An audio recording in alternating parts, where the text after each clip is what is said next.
안녕하세요. 사연 읽어주는 남녀입니다. 오늘도 와주셔서 감사드리며 그럼 오늘의 사연 바로 소개해드리겠습니다. 엄마, 술은 챙겼어요? 그래, 내가 아까 장바구니에 넣었다. 아이스팩 좀 넉넉히 넣어라. 날이 더워서 가는 길에 음식 상할까봐 걱정이네. 안 그래도 아이스박스에다가 다 넣었어요. 그래, 이제 가자 동구야. 얼른 나와. 이제 출발할 거다. 우리 가족은 낡은 자가용을 타고 고향의 한 묘소로 찾아가고 있었습니다. 벌써 수년째 매년 여름이면 찾아가는 곳이었어요. 제가 운전대를 잡고 운전하는 중이면 꼭 말썽을 피우는 녀석이 있습니다. 윙, 윙. 이번에도 장난은 어김없이 시작되었습니다. 동구야, 그만해. 싫어. 할 거야. 그만하라는 소리에도 동구는 창문을 올리고 내리기에 여념이 없었습니다. 부록의 나이를 넘은 건장한 남자가 창문을 올리고 내리는 장난이라니 이해가 안 가시죠? 그런데 그럴 수밖에 없는 사람이에요. 윙, 윙. 야, 이동구, 정신 사나워. 당장 그만두지 못해? 동구야, 이제 그만해라. 이러다가 사고 나면 큰일 나. 엄마는 어린애를 어르고 달래듯이 동구에게 그만하라고 말씀하셨습니다. 사실 동구는 엄마에게 아픈 손가락입니다. 동구는 지적 장애를 갖고 태어났거든요. 지적 장애 가족이 있다는 게 얼마나 가족들에게는 힘든 일인지 모릅니다. 엄마는 매일매일 걱정하세요. 본인이 죽고 없으면 동구는 어쩌냐고요. 그럼 저는 현실을 회피하는 대답을 하곤 합니다. 어쩌긴 어째. 엄마가 건강하게 오래오래 사는 수밖에 없지. 그럼 엄마는 제게 말합니다. 하여간 곧 죽어도 지가 맡아서 돌본다는 소리는 죽어도 안 하지. 아, 됐어. 네 말대로 엄마가 120살까지 살면 돼. 100살도 아니고 120살? 그래주면 나야 좋지. 아무쪼록 동구 챙기려면 엄마 건강부터 챙겨. 엄마랑 티격태격 옥신각신 하다 보니 어느새 묘지에 도착했어요. 엄마는 무덤 앞에 돗자리를 펴고 정갈하게 만든 음식들을 펼쳐서 정성스럽게 놓으셨어요. 우리는 조용히 절을 하고 나서 자리에 앉았습니다. 이때만큼은 모두가 숙연해지는 시간이었어요. 동생도 이때만큼은 장난을 치지 않고 조용히 있었죠. 왜냐하면 지금 이 무덤 안에 누워 계신 분 덕분에 우리 세 가족이 지금 이 순간을 함께할 수 있는 거였으니까요. 모자란 동생이지만 이 정도는 알고 있는 모양입니다. 제가 지금부터 해드릴 이야기는 20여 년 전에 있었던 아주 오래 묵은 이야기예요. 저의 이야기라기보단 사실 우리 가족, 우리 엄마의 이야기입니다. 그래서 지금부터는 엄마가 이야기해 주신 대로 써볼게요. 안녕하세요. 저는 이동구 엄마입니다. 저는 부모복 없이 태어나 어려운 가정에서 자랐어요. 부모복도 없고 남편복도 없었어요. 그나마 50대에 접어든 이후로 마음 편하게 아이들 건사하면서 살고 있습니다. 저는 시골에서 태어나 자랐고 중매를 통해 결혼을 하게 되었습니다. 먼 친척이 소개해준 남자였는데 과묵하고 가부장적인 사람이었어요. 이때까지만 해도 누가 봐도 평범한 집이었죠. 다 같이 쪼들리는 형편에 허리띠 졸라매가며 남편이 벌어다주는 돈을 아껴 쓰고 아이들 잘 키우는 게 제가 할 수 있는 최선이었습니다. 조금씩 저축해가는 기쁨도 누리며 우리 네 식구 오순도순 사는 재미도 있었어요. 그런데 둘째 아이가 커가면서 무언가 조금 이상하다는 생각이 들기 시작했어요. 처음엔 과묵한 남편을 닮아서 말이 조금 느린가 보다 했습니다. 그런데 40개월이 지나면서부터 행동도 좀 느리다는 걸 알게 되었어요. 애 데리고 병원 한번 가봐. 남편의 말에 아이를 데리고 소아과에 가보았습니다. 그리고 아이가 발달장애가 있다는 사실을 알게 되었죠. 둘째 아이의 장애는 우리 부부로 하여금 싸움의 원인이 되곤 했어요. 작은 다툼도 결국엔 동구 때문에 큰 싸움으로 번지기도 했죠. 특히 남편이 술만 먹고 들어오는 날이면 더 심했어요. 당신 조상들 중에 삐꾸 있는 거 아니야? 뭐라고요? 아무리 눈 씻고 찾아봐도 우리 친인척을 통틀어서 바보가 나온 적이 없어. 당신네 내력이 그렇지 않고서야 동구 같은 놈이 나온다는 게 말이 돼? 막말로 장인어른도 다리 졸잖아. 어떻게 그렇게 말할 수가 있어요? 우리 아버지는 농사 짓다가 농기구에 깔려서 그렇게 된 거 뻔히 알면서. 그리고 동구가 남의 자식이에요? 왜 그런 식으로 이야기를 해요? 남의 자식? 그래, 말 나온 김에 까놓고 얘기해보자. 너 혹시 나 일 나간 사이에 딴 놈 만난 거 아니야? 그 말을 들은 순간 저는 남편 얼굴에 손찌검을 하고 말았습니다. 그리고 되로 주고 말로 받았죠. 남편이 늘 저러는 건 아니었어요. 술을 안 먹으면 얌전한 사람인데 술만 먹으면 저렇게 되는 거였죠. 그런 남편이라도 없는 것보다는 낫다고 생각했는데 남편은 둘째가 학교에 입학하기도 전에 세상을 떠났습니다. 술 먹고 시비가 붙었는데 넘어지면서 머리를 부딪혀서 그 자리에서 세상을 떠난 거였죠. 얼마나 어이없고 황망하던지요. 남은 자식들을 어떻게 건사해야 하나 걱정이었는데 가해자가 생각보다 많은 액수의 합의금을 불렀습니다. 억울하게 죽은 남편 생각하면 받으면 안 되겠지만 토끼 같은 두 자식이 눈에 밟혀서 저는 빠르게 합의해주고 말았어요. 그 돈으로 아이들 건사하며 살다가 저도 일자리를 구해서 밥벌이를 해야 했습니다. 1학년이 된 둘째를 첫째 손에 맡기고는 저는 일터로 나갔어요. 첫째도 3학년밖에 안 된 어린애였는데 지금 생각하면 첫째에게 미안한 게 참 많습니다. 첫째가 공부보다도 둘째 챙기느라 바빴거든요. 첫째가 살뜰하게 둘째를 보살펴줬지만 둘째는 커갈수록 사고뭉치가 되어갔어요. 가게에서 사탕이나 아이스크림을 훔치거나 학교 친구의 학용품을 몰래 가져와서 제게 혼나곤 했죠. 그런데 아무리 혼을 내도 아이는 또다시 물건을 훔치곤 했어요. 호통을 치기도 하고 때려도 보았는데 크게 소용은 없었죠. 일하러 나가서도 제 마음이 늘 편하지 않은 이유였어요. 제가 혼자 지낸 지 5년이 넘어가고 있을 무렵이었습니다. 그 당시 저는 식당에서 종업원으로 일하고 있었어요. 식당에 자주 오는 남자 손님이 한 명 있었죠. 식당 사장님 말로는 그 남자가 원래 이 집 단골은 아니라고 했어요. 제가 이곳에서 일한 후부터 자주 오더니 단골이 된 손님이라고 했죠. 어머, 저 남자 또 왔어. 오늘은 어째 머리에 무스까지 바르고 왔네? 혹시 오늘 자기한테 고백하려는 거 아니야? 아유, 놀리지 마세요. 저 사람이 뭐가 아쉬워서 저 같은 사람한테 마음이 있겠어요. 어머머, 자기 같은 사람이라니. 자기 아직 젊고 탱탱해. 나 같은 50대가 보기엔 말이야. 뭐해? 얼른 가서 주문받지 않고. 저는 차림표를 들고 그 사람 앞으로 걸어갔습니다. 제 뒤로 사장님과 다른 종업원들이 킥킥대는 소리가 들려왔어요. 저는 조금 민망한 모습으로 차림표를 내밀었죠. 오늘도 같은 걸로 주세요. 순댓국이요? 네, 그리고 김치랑 석박지 좀 많이. 네, 알겠어요. 형무 씨는 우리 순댓국집에 오면 순댓국을 먹는 건지 김치를 먹으러 온 건지 모르게 김치를 무척 많이 먹고 갔습니다. 그래서 처음엔 식당 사장님이 그 사람을 싫어했어요. 식당 김치 다 퍼먹고 간다고요. 한때는 일부러 김치 접시를 탕탕 놓기도 하고 눈치를 주기도 했답니다. 그러던 어느 날 김영모라는 사람이 알부자라는 소문이 식당 사장 귀에 들어가게 되었고 사장님은 그날부터 그 사람을 조금 다르게 대했어요. 눈에 보이지 않는 계급이라도 있는 것처럼요. 연순 씨, 그 사람 부동산이고 현금이고 꽤 많다네. 사장님이 그걸 어떻게 하세요? 그 사람이 그래요? 자기 입으로 얼마 있다고 말하겠어? 그게 아니고 저 밑에 부동산 가게 양씨 있잖아. 그 사람이 얼마 전에 저 사람 물건을 계약했다네.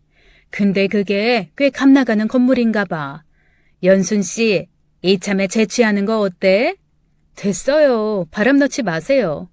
그러지 말고 여자 팔자 뒤웅박 팔자라고 한 살이라도 젊을 때 재취해. 다 늙어서 만나려고 하면 여자로 쳐주지도 않아. 나 좀 봐. 이제 곧 60 바라보니까 다들 할머니 취급하지 누가 여자로나 봐주는 줄 알아? 사장님은 남편분 계시잖아요. 그러니까 그렇죠. 그 남편 놈도 날 여자로 안 보니까 문제지. 주변에 있던 종업원들은 모두 깔깔대며 웃었고 저도 덩달아 웃고 말았어요. 재취가 어디 쉬운가요? 게다가 애 둘 딸린 여자를 누가 좋아하겠어요. 게다가 알부자인 남자가 저를 왜요? 그런데 어느 날 그 남자가 저를 찾아와 헛소리를 늘어놓더라고요. 오늘도 김치 많이 맞죠? 저기, 연순 씨. 그냥 평생 제 옆에서 김치 좀 해주시면 안 될까요? 네? 그게 무슨 소리예요? 제가 연순 씨의 석박지 같은 남자가 되어드릴게요. 네? 두고두고 먹어도 맛있는 그런 남자가 되겠다고요. 저는 단박에 거절했습니다. 프로포즈도 너무 멋대가리 없었고 그 사람과 잘해보고 싶은 마음이 전혀 없었어요. 그런데 반면에 한번 용기를 낸 형무 씨는 그 후로 계속 제게 관심을 표현했습니다. 생긴 건 석박지처럼 못생겼지만 그 남자도 자꾸 보니 정이 가긴 하더라고요. 그리고 밥 먹을 때 가볍게라도 술을 걸치지 않는다는 게 장점으로 보였습니다. 저는 그 사람이 제 마음에 더 들기 전에 떨쳐내려고 내 아이의 장애에 관한 이야기를 일찌감치 털어놓았어요. 그런데 그 남자는 오히려 저를 이렇게 설득했습니다. 여자만 있는 집안에서 지적장애인을 보살피는 게 어디 쉬운 일인가요? 이제 몸집도 점점 어른처럼 커질 텐데요. 아무래도 집안에 남자가 있는 게 좋지 않겠어요? 우리 집은 아들만 둘입니다. 애들이 다 착해서 동구도 잘 돌봐줄 거예요. 그 말이 솔깃하긴 하더군요. 우리 아이에게 힘이 되는 가족이 생긴다는 것이 제게 얼마나 솔깃한 제안이었겠어요. 그렇다고 무턱대고 번지르르한 말만 듣고 그 사람과 만날 생각은 없었습니다. 그런데 그 무렵 집안에 사건이 터지고 말았죠. 그 당시 둘째가 초등학교 5학년 때였어요. 하루는 일을 하고 있는데 경찰서에서 식당으로 연락이 왔더라고요. 놀란 가슴에 앞치마를 벗어던지고 경찰서로 향하는데 형무 씨가 제 앞을 막아 섰습니다. 급한 거 같은데 제 차 타고 가세요. 급한 마음에 저는 형무 씨의 승용차를 얻어 타게 되었습니다. 경찰서에 도착해보니 아이가 울어서 퉁퉁 부은 얼굴로 앉아있더군요. 게다가 얼굴 한쪽 뺨이 빨갛게 부풀어 오른 게 제 눈에 들어왔죠.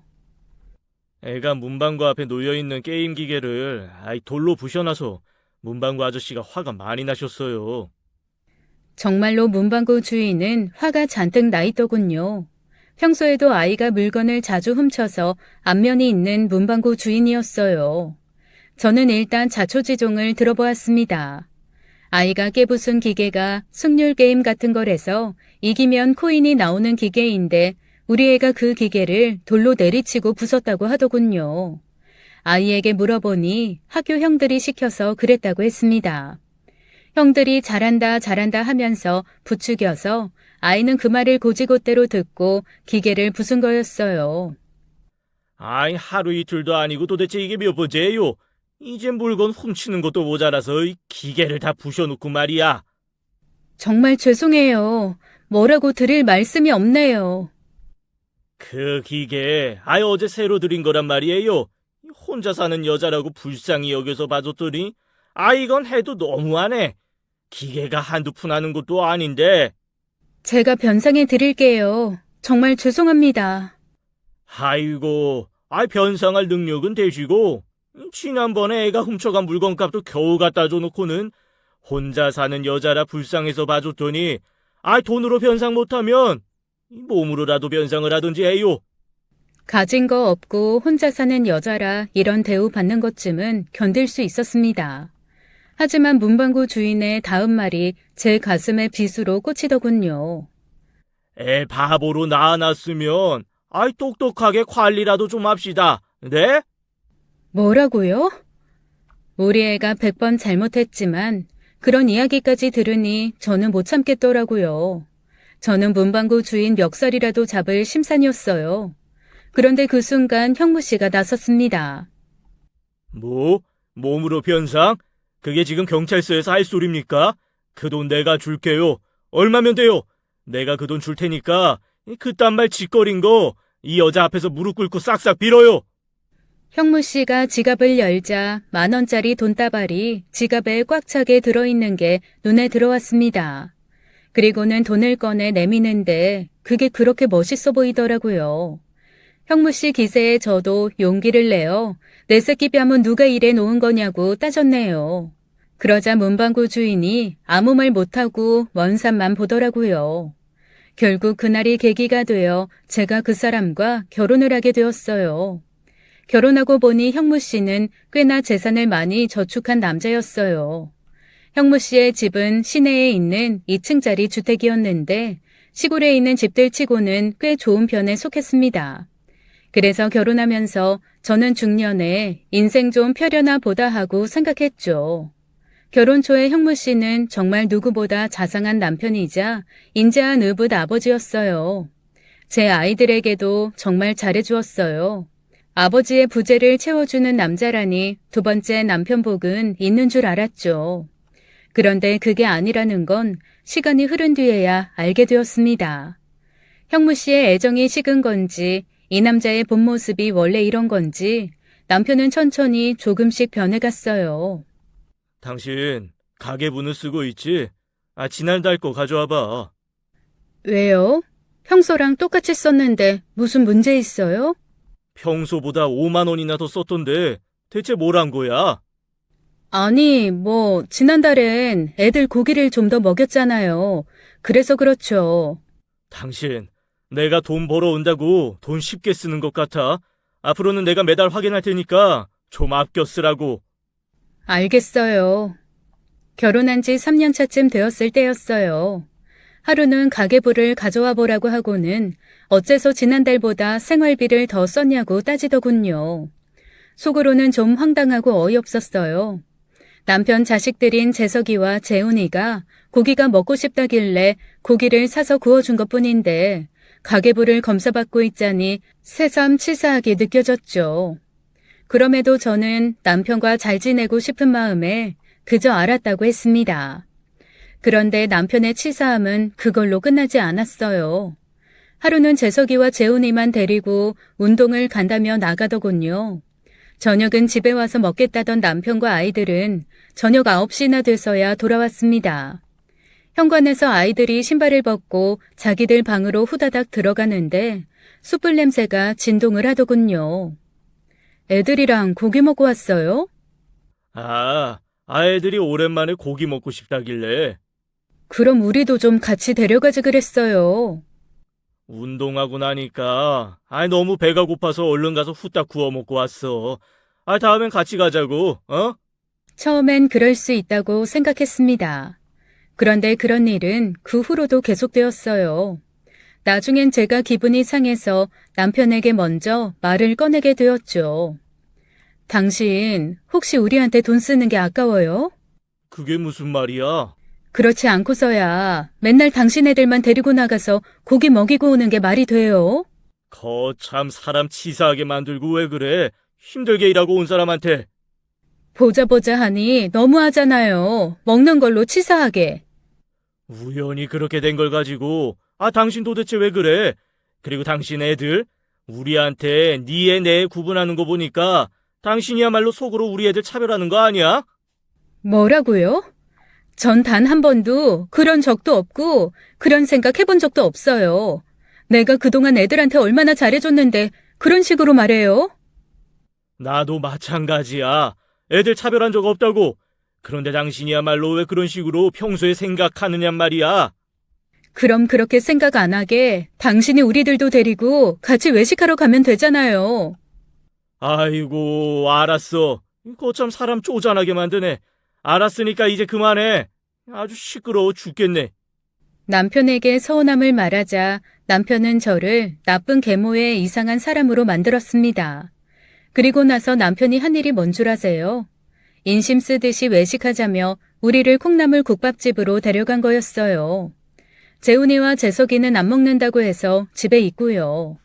외식하러 나왔으니까 앞으로 먹는 걸로 치사하게 사람 무한 주지 마. 동훈이 동구 많이 먹어라. 이 집은 콩나물 국밥집 중에 제일 맛있는 집이야. 그나저나 재훈이 재석이랑 같이 안 와서 마음에 걸리네요. 애들이 밥이나 제대로 먹고 있을는지.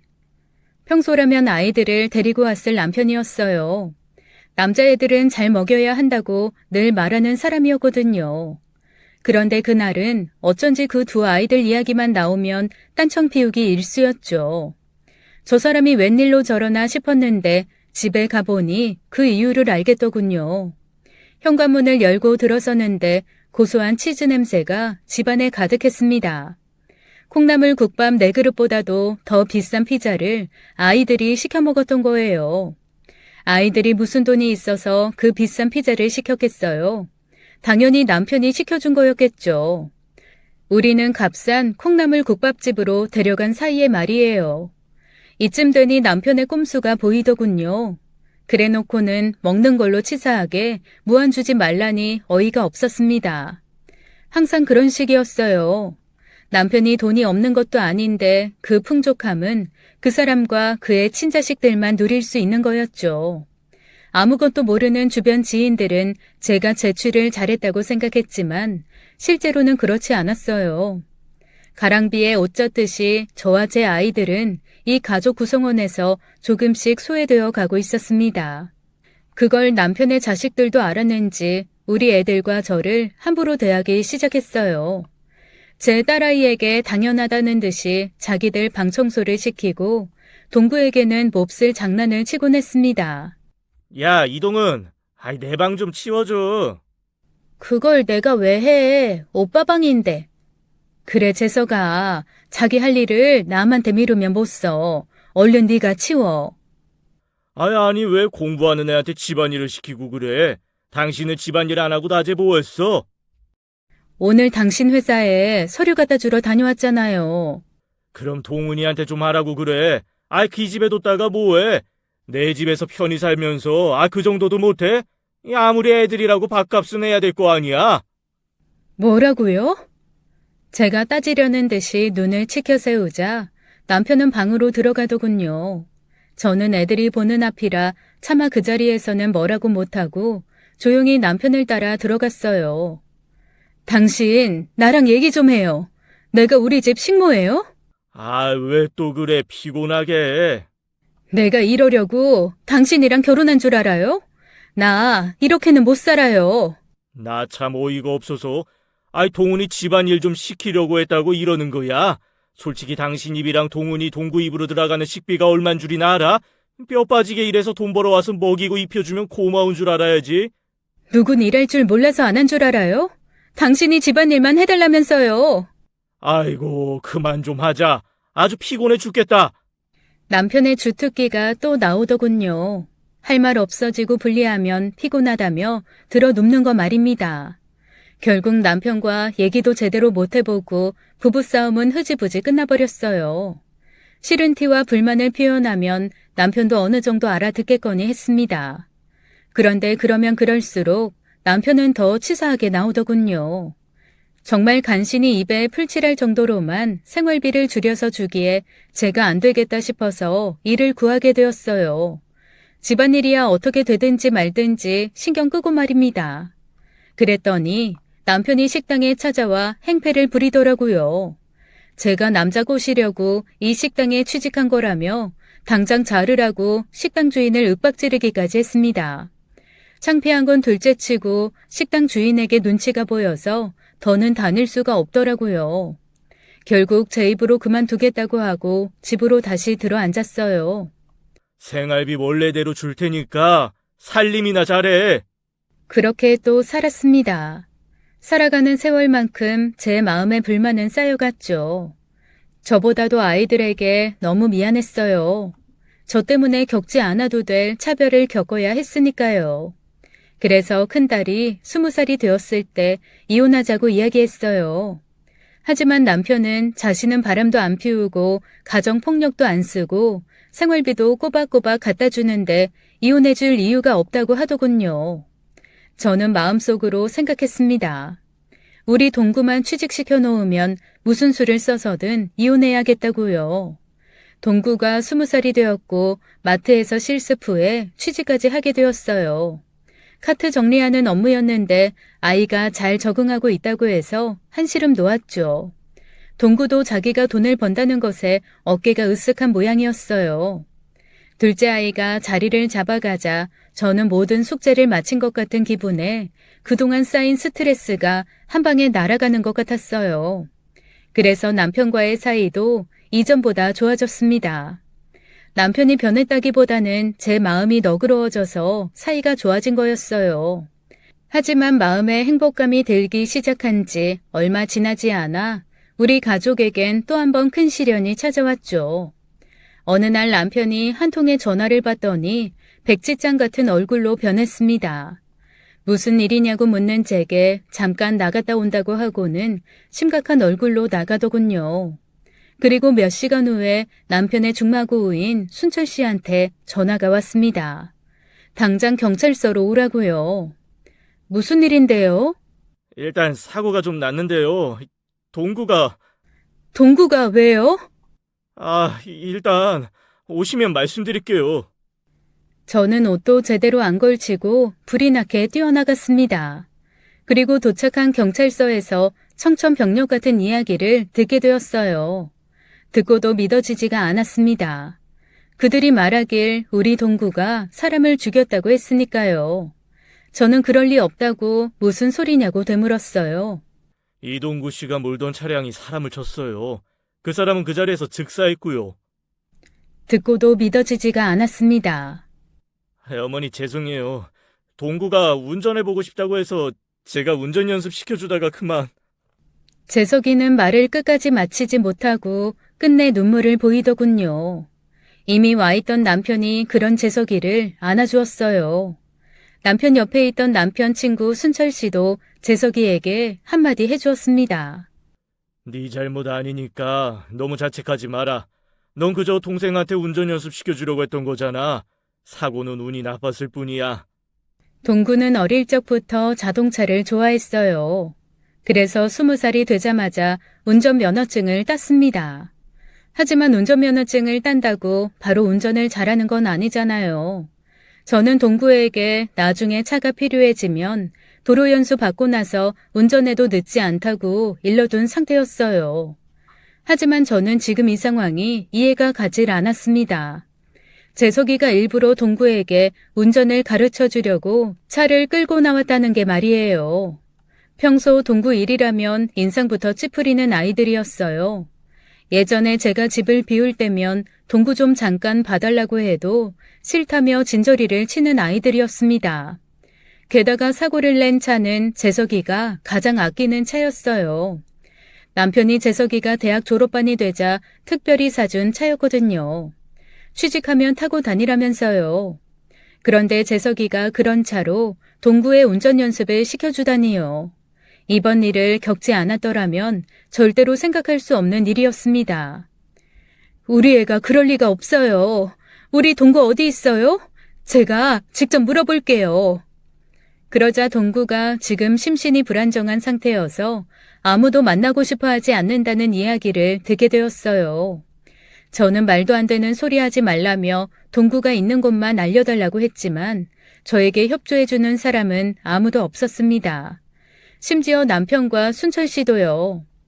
여보, 여기서 이럴 게 아니라 일단 우리는 들어가자고. 동구 조사 마치면 집으로 돌려보내줄 거야. 걱정 마. 남편은 지금 이 사건이 남의 일인 것처럼 태연하게 얘기했어요. 제가 끝까지 집에 가지 않고 동구를 기다리겠다고 하자 남편이 그러더군요. 어차피 불구속 수사로 진행될 테니까 걱정하지 말라고요. 저는 그 말에도 불구하고 집에 가지 않고 경찰서에서 날밤을 새며 동구를 기다렸어요. 그리고 다음 날 아침 동구를 보게 되었습니다. 몸 여기저기 멍이 들어있고 애 얼굴은 뻘겋게 부어있더군요. 얼마나 울었는지 눈은 탱탱 부어서 눈동자만 간신히 가늘게 보였어요. 동구야, 이게 대체 어떻게 된 거야? 어디 다친 데는 없어? 동구는 저를 보자마자 눈물을 터뜨리더라고요. 엄마, 내가 사람을 죽였대. 정말 동구 네가 그런 거야? 동구 네가 운전하다가 사고가 난 게 맞아? 그러자 동구가 대답을 못하더군요. 그 사이 몇몇 경찰들과 순철 씨가 동구를 보고는 다가왔습니다. 그러자 동구가 몸을 더 움츠렸어요. 동구야, 엄마한테 이야기해봐, 어? 아이고, 형수님. 결국 날밤 새우고 동구 만난 거예요. 걱정 마시라니까. 내가 여기 서해 있는데 뭐가 걱정이셔. 이제 동구 얼굴 봤으니까 그만하고 들어가 봐요. 동구는 다른 경찰들 손에 이끌려 어딘가로 향했습니다. 조사 끝나면 제가 집으로 데려다 줄게. 저는 일단 집으로 돌아갔어요. 주변에 물어물어 이런 상황에는 어떻게 해야 하는지 알아보았습니다. 곧 동구가 집으로 돌아왔고 재판이 진행될 거라는 연락을 받았어요. 저는 피해자와 합의하기 위해 그들에게 계속 연락을 취했습니다. 피해자는 80대의 할머니셨어요. 무단횡단을 하시다가 사고를 당하신 거였죠. 저는 유가족분들을 찾아가 진심으로 사죄드렸지만 그분들은 전혀 합의 의사가 없으시더군요. 나중엔 제 연락도 피하셨습니다. 공탁금을 걸려고 했지만 남편은 그 돈이 아까웠는지 돈을 내어주지도 않았어요. 수년간 살림하면서 돈 한 푼 모아놓지 않은 제 자신이 한스러울 뿐이었습니다. 그저 남편이 원망스럽기만 했어요. 결국 합의를 하지 못한 채 재판이 진행되었고 금고 1년형을 받게 되었습니다. 동구는 결국 교도소에 수감되었죠. 하루하루가 가시밭길을 걷는 것 같았어요. 저는 동구가 수감되자마자 일을 나가기 시작했습니다. 배운 게 도둑질이라고 할 줄 아는 건 식당 일을 돕는 것이었어요. 시내에 있는 식당에 다니며 저는 돈을 모았습니다. 남편과는 그 후로 꼭 필요한 말 이외에는 단 한마디도 섞지 않았어요. 더 이상 남편이라고 부를 위인도 못 된다고 생각했으니까요. 그 후 놀랄만한 일이 또 있었어요. 이혼만은 절대로 안 해준다던 남편이 제게 먼저 이혼 이야기를 꺼내더군요. 남편이 이미 제게서 마음이 떠난 건 알고 있었습니다. 그런데 남편 입에서 나온 이혼 사유가 너무나 황당했어요. 당신이 우리 재석이를 의심하는 눈빛으로 보는 게 못 견디게 불편해. 의심병 환자랑은 더는 같이 못 살겠어. 제가 가끔 재석이에게 몇 번 물은 적이 있었어요. 재석아, 동구는 여기저기 많이 다쳤던데 너는 다친 곳이 하나도 없네. 괜찮니? 그때 재석이가 크게 당황하며 대화를 피하는 걸 느꼈습니다. 그 후로 제가 이런 말도 했어요. 네가 그렇게 아끼는 차를 우리 동구한테 운전대를 맡겼다니 난 도무지 이해가 안 가는구나. 맞아요. 사실 저는 재석이를 의심하고 있었습니다. 남편도 재석이도 그걸 느꼈을 거예요. 의심하는 게 나쁘다는 건 알지만 아무리 생각해도 그날 일은 너무나 부자연스러웠으니까요. 그렇게 몇 번 더 재석이를 압박하자 남편은 결국 저를 이상한 여자 취급하더니 이혼 얘기를 꺼낸 거였죠. 남편과 합의 이혼을 하는 과정도 순탄치는 않았습니다. 남편은 제가 가져온 재산만 그대로 들고 나가라고 했고 저는 그동안 살림해준 것 생각해서 재산 분할하자고 했으니까요. 우리가 같이 산 지 벌써 8년 차였어요. 무료 변호사 상담을 해보니 결혼 7년이 넘으면 재산 분할이 가능해진다고 하더라고요. 남편과 합의가 되지 않아 결국 재판상 이혼으로 넘어가게 되었고 제가 생각한 것보다 더 많은 재산을 분할받게 되었습니다.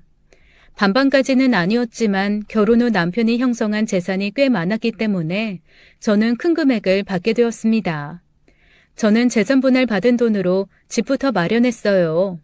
남편과 더 이상 가까운 곳에서 살고 싶지 않았기에 조금 멀리 떨어진 지역으로 이사를 가게 되었습니다. 딸아이가 일하는 곳과 가까워서 그곳에 자리를 잡게 되었죠. 여전히 시골 마을이었지만 집은 깔끔하고 참 예뻤습니다. 그곳에서 일거리도 마련하려고 부지런히 부동산을 돌았어요. 마침 가게를 넘기고 싶어하는 70대 노인분이 계시더라고요. 시골역 근처에 밥집을 하는 할머니셨어요. 나이가 들어 힘은 없어지는데 서울로 간 자식들이 가게를 물려받을 리도 없으니 이제 가게를 맡아줄 좋은 임자를 찾고 있다고 했습니다. 가게는 좀 오래되었지만 쉴방도 하나 있고 할머니께서 얼마나 깨끗이 쓰셨는지 부엌도 정갈하더라고요. 제 손으로 꾸려나갈 만한 크기인데다 그 가게에 정이 가서 결국 계약까지 하고 돌아왔어요. 가게를 운영하면서 장사하는 재미에 들린 저는 매일 무슨 반찬을 만들어낼까 즐거운 고민을 했습니다. 아들이 좋아하는 반찬을 만들 때면 눈물 짓기도 했고요. 저는 시간이 날 때마다 아들 면회를 다녀왔어요. 행여나 교도소에서 나쁜 것을 배워오지는 않을까 노심초사 걱정만 하고 있었죠. 밤마다 제 마음을 졸이게 했던 아들도 시간이 지나니 제 곁으로 돌아오더군요.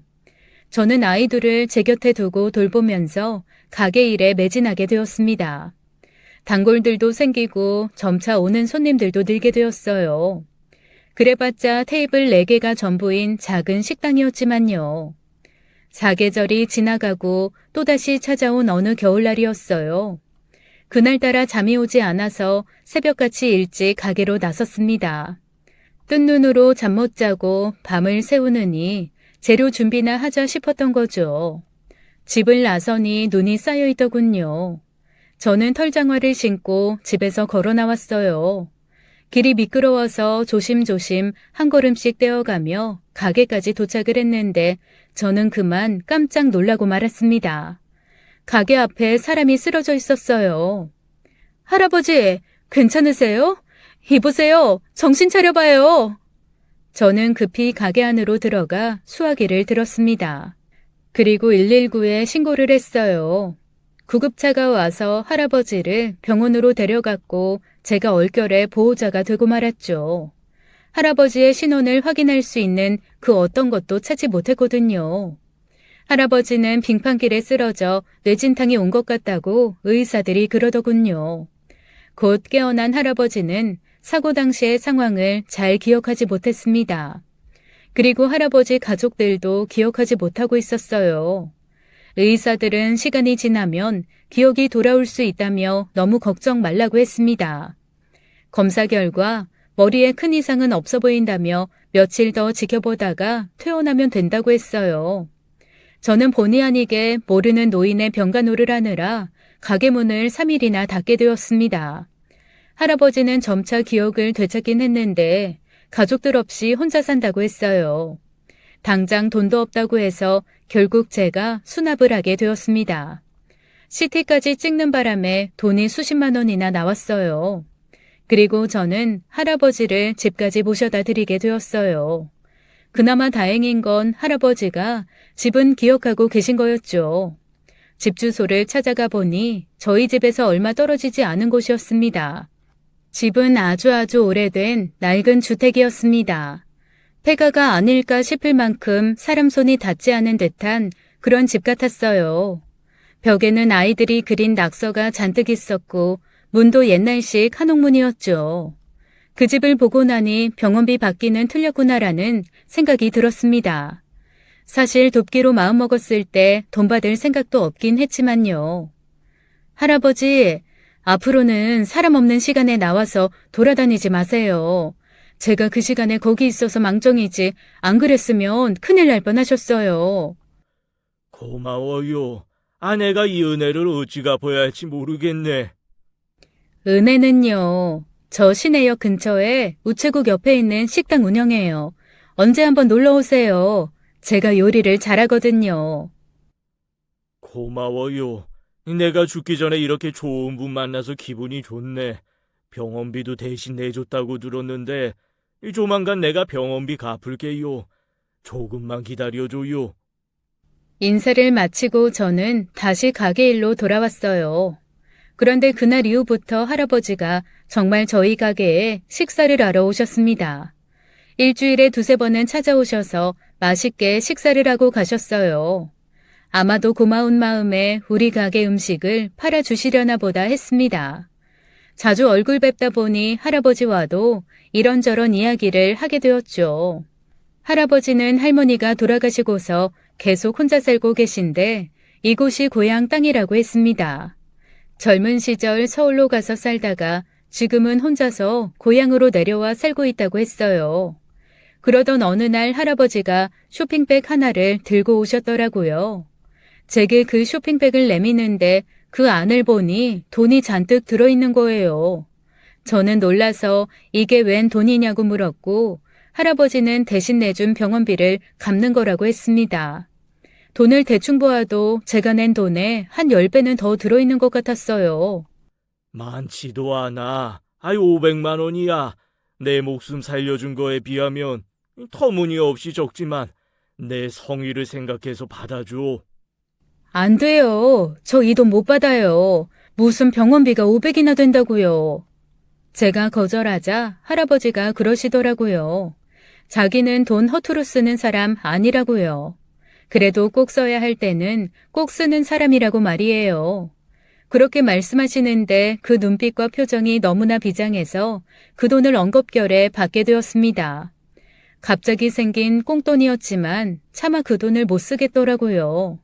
500만 원 정도면 이 시골 동네에서 살만한 집 보증금 정도는 되는 돈이었어요. 할아버지가 사는 그 집에 비하면 말이에요. 자기 코가 석자인 할아버지가 제게 그런 큰 돈을 가져다 주니 제가 몸둘 바를 모르겠더라고요. 그 돈이 어떤 돈인지 아니 더 그랬죠. 할아버지가 폐지를 주어 모은 돈이었어요. 저는 결국 그 돈을 고이 은행에 넣어놓고 나중에 할아버지에게 쓸 일이 있을 때 쓰면 되겠다라고 생각했습니다. 그 돈 때문인지 뭔지는 모르겠지만 저는 그 후로 할아버지를 더 신경 쓰며 챙겼어요. 폐지도 모아드리고 음식도 챙겨드리며 때로는 딸같이 때로는 며느리같이 할아버지를 챙겼습니다. 어느 날 할아버지가 저희 식당에 찾아왔고 저는 음식을 내어드렸어요. 그날따라 손님도 없어서 저는 할아버지 앞에 앉아 말상대가 되어드렸죠. 할아버지는 젊은 시절 고물상을 했다고 했습니다. 원래는 고물상 주인은 따로 있고 자신은 그곳에서 직원으로 오래 일했는데 고물상 주인 가족들이 모두 비명 행사하는 바람에 할아버지가 그 고물상을 물려받게 되었다고 했습니다. 교통사고로 사고가 난 그 자리에서 가족들이 모두 세상을 떠났는데 그 고물상 주인만 간신히 숨이 붙어 있었대요. 그 주인이 병원에 누워있는 동안 주인 가족들의 장례를 할아버지가 모두 치러주었다고 했어요. 그 사실을 주인도 모두 알았고 죽기 직전에 할아버지에게 모든 걸 맡기고 갔다고 했습니다. 재산은 모두 사회에 환원하고 고물상 하나는 잘 부탁한다고 하고 말이에요. 할아버지는 고물상에서 성실하게 일했을 뿐인데 그 후로 인생이 폈다고 했습니다. 생활고가 한 번에 사라지고 가족들과도 여유 있게 살게 됐다고 했죠. 그런데 그 많은 돈은 다 어쩌고 이 시골에 내려와서 사세요? 그 돈이 문제더라고. 그놈의 돈이 말이야. 할아버지는 한숨을 크게 내쉬더니 소주 한 병 내어와 달라며 제게 부탁했습니다. 저는 조용히 소주를 한 잔 따라드렸어요. 그리고 할아버지 사연에 푹 빠져서 할아버지의 이야기를 듣게 되었죠. 아버지, 나는 아버지한테 딸도 아니에요? 맨날 우리 하나뿐인 고명딸 어쩌고 하면서 왜 재산은 전부 큰오빠랑 상욱이한테 주시는데요? 주긴 뭘 줬다고 그래. 이게 다 내 힘으로 이뤄낸 재산이라고. 형은 진짜 양심도 없다. 그게 어떻게 형이 만든 재산이야? 아버지가 다 해준 거지. 그리고 누나, 나 받은 거 따지면 누나가 아버지한테 뜯어간 것보다 적어. 나야말로 아버지한테 더 받아야 한다고. 이 모든 대화는 할아버지의 부인인 할머니가 돌아가신 후의 이야기라고 하더군요. 할머니가 돌아가시면서 재산을 남기셨는데 할아버지는 그 재산을 자식들에게 나눠주셨다고 했습니다. 그런데 그 재산 맛을 본 자식들이 그때부터 변하기 시작했대요.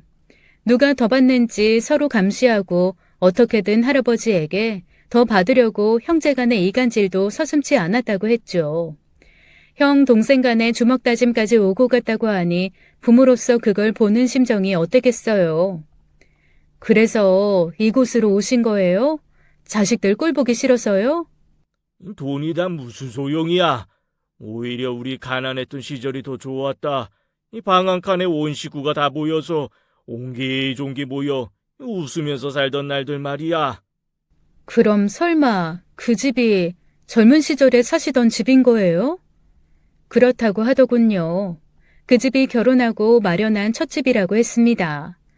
행복했지만 돈벌이가 쉽지 않아서 서울로 상경해 고물상에서 일을 하게 된 거라고 했어요. 할아버지의 이야기를 듣고 나니 마음 한켠이 아려왔습니다. 그래서 저도 제 속 이야기를 하게 되었어요. 첫 번째 남편과 사별 후 두 번째 남편을 만나 이혼한 이야기 모두요.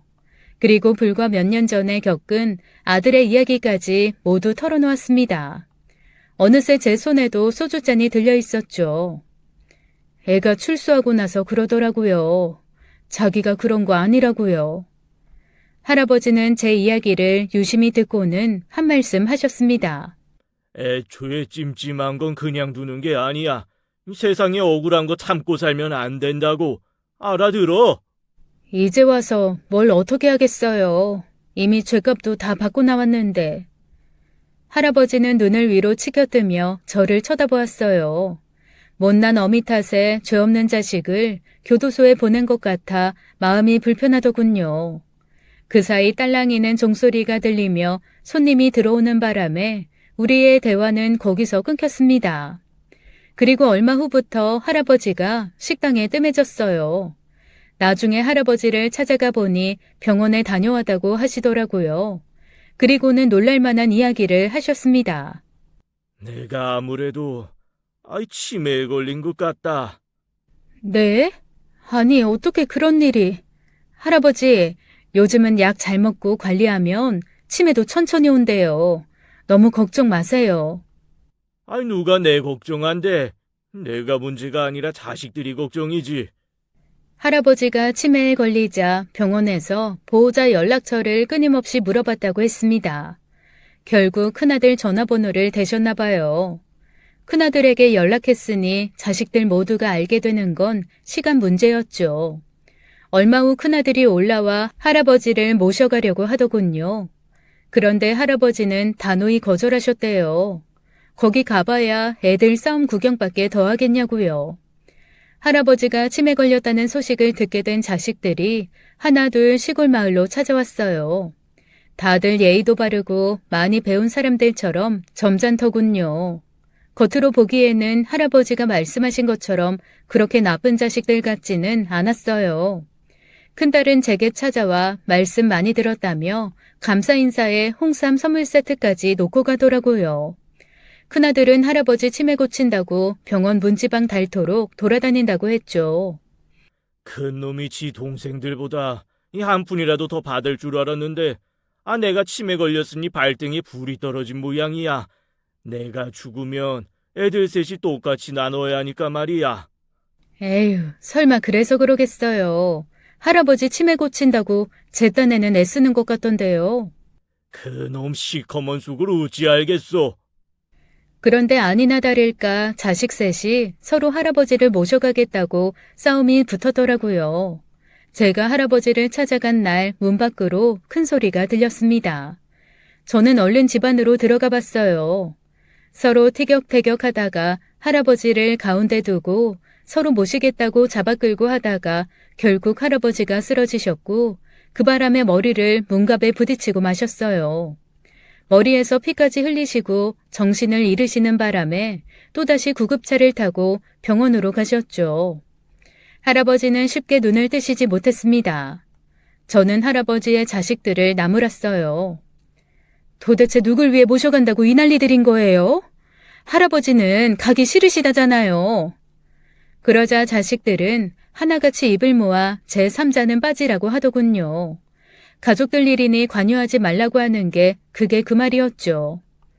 할아버지가 왜 여기서 사는 줄은 알고 있어요? 그러자 큰딸이 그러더군요. 저희도 다 알아요. 여기가 엄마랑 결혼해서 처음 산 집이라고 들었거든요. 아버지가 엄마가 그리워서 이곳에 있는 것쯤은 우리도 안다고요. 저는 저도 모르게 콧방귀를 뀌었습니다. 아이고, 정말 하나도 모르네. 저는 하나하나 조목조목 이야기해 주었어요. 마치 할아버지의 대변인이라도 된 것처럼요. 할아버지는 자식들이 사이좋게 지내던 옛날이 그리워서 이곳에 계시는 거예요. 이곳에 있다 보면 어릴 적 콩 한 쪽도 나눠 먹고 서로 돕고 살던 자식들이 다시 예전 모습으로 돌아오진 않을까 일말의 기대감을 가지고 사시고 계신다고요.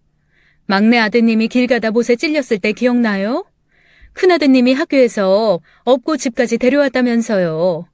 그렇게 서로 위하던 형제가 어쩌다가 주먹다짐까지 하는 사이가 된 거예요? 삼남매가 학교에서 그렇게 유명했다면서요. 서로 우애가 끈끈해서 건드리면 안 되는 집 애들이라고요. 돈이 웬수지. 할아버지가 돈이 없을 때가 더 행복했대요. 그쪽 분들도 잘 생각해봐요. 인생 길지 않아요. 어차피 목숨은 딱 하나고 내 옆에 있는 사람이 언제 어떻게 갈지 모른다고요. 이대로 할아버지 안 깨어나시면 재산 나눠 가져서 다들 행복할 것 같아요? 돈은 벌면 되지만 한번 가버린 가족은 다시 돌아오지 않는다고요. 에휴, 내가 주책이네요. 가족도 아닌 내가 별소리를 다 하네. 할아버지 깨어나시면 연락이나 주세요. 그러고서 전 병실을 나왔습니다. 집으로 돌아와 아이들을 챙기는데 우리 애들도 나중에 커서 저렇게 되는 건 아닌가 무섭더라고요. 나흘쯤 지났을 때 연락이 왔습니다. 할아버지가 깨어났다고요. 병원으로 찾아가 보니 할아버지 표정이 밝아져 있더군요. 남매들도 어딘가 모르게 서로 살가워진 느낌이었어요. 저는 나중에 할아버지께 슬그머니 물어봤죠. 할아버지, 무슨 좋은 일 있으셨어요? 허허, 그래도 이놈들이 아주 못된 놈들은 아닌 모양이네.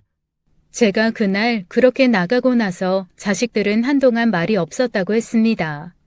그리고 서로의 안부를 묻기 시작하더니 할아버지를 위해 다들 기도를 하더래요. 이 모든 사실을 할아버지가 알 수 있었던 건 사실 눈만 감고 잠든 척하고 있었기 때문이라고 했죠. 자네한테 고마워.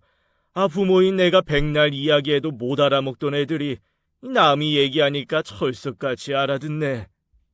할아버지는 뇌에 피가 고여 있어서 피를 빼는 수술을 하시고 무사히 퇴원하셨습니다.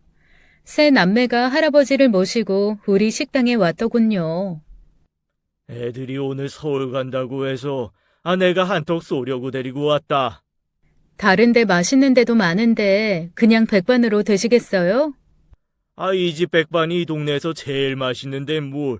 마음껏 골라라. 아버지가 한턱 낼 테니까. 자식들 얼굴에도 웃음꽃이 피고 있었어요. 모두 기분 좋게 식사를 마치고 나자 큰아들이 제게 다가오더군요. 그동안 감사했습니다. 덕분에 아버지께서 예전처럼 밝아지신 것 같네요. 이게 왜 제 덕이겠어요. 자식들이 우애 있게 지내니까 그런 거죠. 감사합니다. 그리고 이거 제 명함입니다. 큰아들이 제게 명함 한 장을 내밀었습니다. 그 명함 속엔 변호사라는 글자가 보이더라고요. 억울한 일 겪으셨다고 들었어요. 혹시 도움이 필요하면 연락 주세요. 할아버지의 큰아들이 변호사인 줄은 꿈에도 몰랐습니다. 할아버지가 자식들이 뭐 한다고 입도 뻥끗 안 하셨거든요. 그저 셋 다 공부를 잘해서 머리는 좋다고 하셨죠. 그 머리 좋은 것 때문에 돈싸움이 나는 것 같기도 하다고 한탄한 적이 있으셨거든요. 부담 갖지 말고 마음껏 부려먹어. 비용은 내가 다 낼 테니까. 어떻게 그래요? 미안하게. 미안하긴. 어차피 나 죽으면 자식들한테 갈 돈인데 뭐. 저는 아들이 겪었던 사건의 의문점을 모두 큰아들에게 털어놓았고 사건은 다시 재수사가 시작되었습니다. 그리고 놀라운 사실이 밝혀졌어요. 수사 과정에서 우리 아들을 압박수사했고 짓지도 않은 죄를 지은 것처럼 꾸민 거라는 걸요. 재석이 몸은 멀쩡한데 우리 아들 몸만 멍투성이었던 이유를 알았습니다. 그건 경찰들이 압박 취조하는 과정에서 아이를 때린 거였더군요. 그 과정에 남편과 경찰인 순철 씨가 관련되어 있을 가능성도 있다고 했어요. 그리고 진짜 범인은 바로 재석이라는 것까지 증거를 찾았더군요. CCTV가 한몫했더라고요. 그 CCTV만 보아도 알 수 있는 걸 우리 아들이 범인이라고 몰 수 있었던 건 모두 경찰인 순철 씨 덕이었겠죠. 할아버지의 큰아들은 아주 훌륭한 변호사였어요. 결국 제 아들은 무죄 판결을 받아냈고 형사 보상도 받게 되었습니다. 상황이 이렇게 되자 재석이는 다시 심판대에 올랐어요. 당연히 유죄 판결을 받게 되었죠. 길었던 여정이 끝나고 할아버지의 큰아들이 찾아왔더군요. 저는 감사 인사를 전하며 식사를 내어주었어요. 식사가 아니라 더 대단한 것을 차려주고 싶었지만 우리 집 청국장이 그렇게 맛있다며 이것 때문에 일부러 고향에 내려온 거라고 했습니다. 할아버지도 잘 됐다며 제게 축하해 주었어요. 그 무렵 한 통의 전화가 걸려왔어요. 전 남편이었어요. 전 남편이 제게 협박을 하더군요. 제 표정이 굳어지자 할아버지의 큰아들이 대신 전화를 받았습니다. 김형무 씨, 저 박연순 씨 담당 변호사입니다. 앞으로 우리 의뢰인에게 해가 될 만한 어떤 것도 하지 마세요. 오늘 전화도 걸고 넘어지면 얼마든지 죄가 될 수 있습니다. 한 번만 더 이러시면 제가 가만히 안 있을 겁니다. 그렇게 얘기를 하고는 전화를 뚝 끊어버리는데 정말 너무 멋있더라고요. 역시 변호사는 변호사더라고요. 덕분에 남편에게서는 다시 연락 오는 일이 없었어요. 그리고 몇 해가 흘렀습니다. 할아버지는 저와 만난 지 8년 만에 세상을 떠나셨어요. 치매 판정을 받은 지 5년 만에 증세가 심해져서 서울에 있는 실버타운에 들어가시게 되었어요. 그래서 자주 찾아뵙지 못했는데 어느 날 부고 소식이 들려왔죠. 할아버지는 고향 땅에 묻히고 싶다고 하셨고 그 유언대로 이곳에 잠들어 계십니다. 할아버지의 산소를 찾아갈 때면 옛날 일이 떠올라요. 식당 일을 하면서 매일 사연남녀 사연을 듣는데 제 이야기도 들어주십사 해서 낡은 기억을 꺼내보았습니다. 제 사연을 옮겨 적어준 우리 딸 고맙고 사연 남녀분들께도 감사 인사 드리고 싶네요. 지금까지 사연 읽어주는 남녀였습니다. 끝까지 시청해주신 여러분 감사드리며 저희는 다음 사연으로 돌아올게요. 감사합니다.